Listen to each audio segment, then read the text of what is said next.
അജീഷ് ജയകുമാർ കൂടി കണ്ണൂരിൽ നിന്ന് ചേരുകയാണ്. ഞാൻ വരാം ഗോപി. അവിടുത്തെ ഗ്രൗണ്ട് റിയാലിറ്റി ഇപ്പോൾ കണ്ണൂരിൽ അദ്ദേഹത്തിന്റെ ആരാധക വൃന്ദങ്ങളും അതുപോലെ തന്നെ സംഘടനാ നേതാക്കന്മാരും ഒക്കെ തെരുവിലിറങ്ങുന്നു എന്നുള്ള രീതിയിൽ വാർത്തകൾ ഈ പ്രഭാതത്തിൽ തന്നെ വന്നിരുന്നു.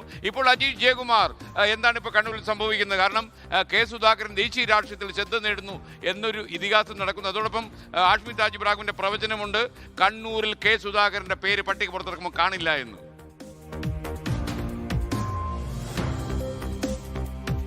എസ് കെ എന്തായാലും കെ സുധാകരന്റെ അടുത്ത നീക്കത്തിനായി കാത്തിരിക്കുകയാണ് ആകാംക്ഷയോടെ അദ്ദേഹത്തിന്റെ അനുയായികളും കണ്ണൂരിലെ കോൺഗ്രസ് പ്രവർത്തകർ. ഇന്ന് രാവിലെ മുതൽ തന്നെ അത്യന്തം നാടകീയമായിട്ടുള്ള സംഭവങ്ങളായിരുന്നു കണ്ണൂരിൽ ഉണ്ടായത്. ആദ്യം രാവിലെ ഉണർന്നപ്പോൾ തന്നെ ടി.ഒ. മോഹനൻ കണ്ണൂരിലെ സ്ഥാനാർത്ഥി എന്ന വാർത്തയോടെയാണ് കണ്ണൂരിലെ കോൺഗ്രസ് നേതാക്കൾ ഉണർന്നത്. അതിനുശേഷം DCC ഓഫീസിന് മുന്നിൽ വലിയ പ്രതിഷേധങ്ങൾ ഉണ്ടായി. കെ സുധാകരനെ അനുകൂലിക്കുന്നവർ മുദ്രാവാക്യം വിളിച്ച് രംഗത്തെത്തുകയും ടി.ഒ. മോഹനാണ് സ്ഥാനാർത്ഥിയെങ്കിൽ അവർക്ക് വേണ്ടി തെരഞ്ഞെടുപ്പ് പ്രചാരണത്തിന് ഇറങ്ങില്ലെന്ന് ഒരു വിഭാഗം കെ സുധാകരനെ അനുകൂലിക്കുന്ന പ്രവർത്തകർ DCC ഓഫീസിന് മുന്നിൽ എത്തി പറയുകയുണ്ടായി. അതിനുശേഷം കാര്യങ്ങൾ തിരിഞ്ഞുമറിഞ്ഞു. കെ സുധാകരൻ സ്ഥാനാർത്ഥിയായേക്കുമെന്നുള്ള വാർത്തകൾ വന്നതോടെ അവിടെ ആഹ്ലാദ പ്രകടനം നടത്തി DCC ഓഫീസിന് മുന്നിൽ പടക്കം പൊട്ടിച്ചു. പിന്നീട് കണ്ണൂർ DCC ഓഫീസിന് മുന്നിൽ ഈ തെരഞ്ഞെടുപ്പ് സംബന്ധിച്ച് കാര്യങ്ങൾ ചർച്ച ചെയ്യാൻ ഒരു നിർണായക നേതൃയോഗം ചേർന്നിരുന്നു. ഈ കണ്ണൂർ നിയോജക മണ്ഡലത്തിന് കീഴിലെ 2 ബ്ലോക്ക് കമ്മിറ്റികളും 10 മണ്ഡലം കമ്മിറ്റി ഭാരവാഹികളും ഒപ്പം DCC ഭാരവാഹികളുമായിരുന്നു ഈ നേതൃയോഗത്തിൽ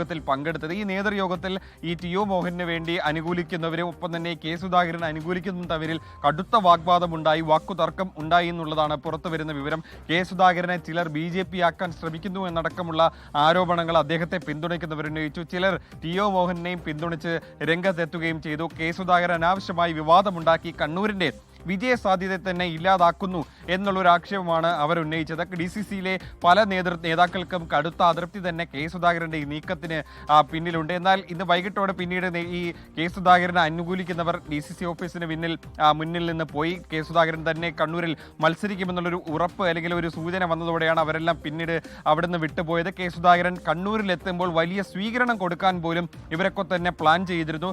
മട്ടന്നൂർ എയർപോർട്ടിൽ എത്തുമ്പോൾ അവിടെ നിന്ന് റോഡ് ഷോ ആയിട്ട് കണ്ണൂരിലേക്ക് എത്തിക്കാനായിരുന്നു ഇവരുടെയൊക്കെ പ്ലാൻ. അതിനു വേണ്ടിയിട്ട് ചില ആലോചനകൾ പോലും നടന്നു. പക്ഷേ ഇപ്പോൾ വീണ്ടും കാര്യങ്ങൾ തിരിഞ്ഞു മറിയുമ്പോൾ ഇവരുടെ ഒരു നീക്കം എന്താണ് എന്നുള്ളതാണ് ആകാംക്ഷയോടെ കാത്തിരിക്കുന്നത്.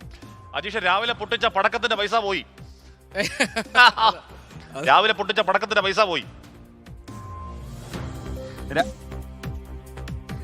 ഇനിയും കുറച്ച് ബാക്കിയുണ്ട്. നമ്മൾ അവിടെ നോക്കിയപ്പോൾ ഒരു 5-6 കുറ്റി പടക്കമെങ്കിലും വാങ്ങിച്ചിട്ടുണ്ട്. അതിൽ കുറച്ച് മാത്രമേ പൊട്ടിച്ച് തീർത്തിട്ടുള്ളൂ.